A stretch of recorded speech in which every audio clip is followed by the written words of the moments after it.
Morning, guys. It's Saturday morning. The whole point of this was to be informative, so I want to go over some stuff that we did last night to get the body out. Gas tank is attached to the body, not the frame. We kind of ran into that halfway out. Body mounts, two in the front, one there, one there. Electrical wiring for the batteries. Shift linkage, one rod here, one rod there. This wiring here, which goes to the back of the engine here. This is your speedometer cable, which went in right there.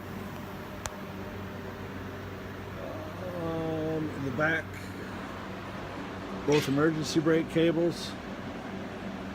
And then probably the hardest thing to get to that we did kind of as we went up was the fuel tank wiring right here. It gets clipped up behind that, and then the tank sits here. So that was probably the hardest thing to get to. Once we got it up about 4 inches, we were able to reach behind there and get that wiring out. That's really all there was to it. There was 2 of us. It took us about 3 hours. You got 2 power steering lines up front, 2 brake lines up front. We actually took the master cylinder off.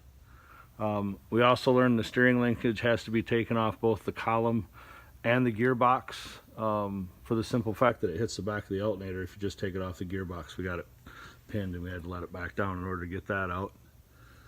And then there were a couple other connectors that went right here on the back. They were really easy to get to.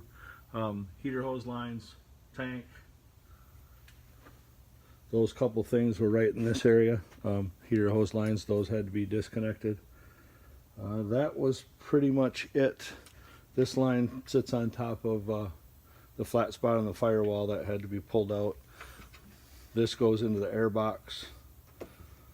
And yeah, that was about it. Came out pretty quick. But this is where we're at now. This morning I'm getting ready. I'm getting everything detached from the engine and transmission and transfer case. After I get done with work today, we'll be moving it basically to the next. I'll roll the chassis out. We'll move it into the next bay. I'll use the engine hoist just because I don't want to separate them. You guys at home, if you're trying to do this by yourself, you're probably going to want to split the transfer case, the transmission off, and then you could use a cherry picker to lift the engine out. We're just going to roll it over the hoist.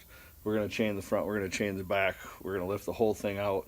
I got a big cart. We'll set the whole thing on a cart, and then we're going to put it up for sale and see if we can use that to buy something else.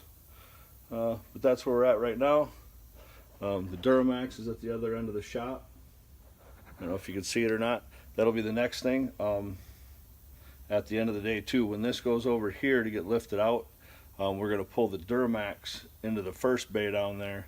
Pull that because it's still sitting in the front end of the truck. We'll pull that out of the chassis, and we'll leave that hanging in that first bay. And then after we pull this out of the frame, then we'll roll the frame down to the first bay, and then we'll sit in that first bay, and that's where we'll start building our mounts, motor mounts and everything. I'm going to mock up the firewall area across this, probably with just a piece of a mild steel rod, just so I know where my template is, so I know the boundaries I got to stay in.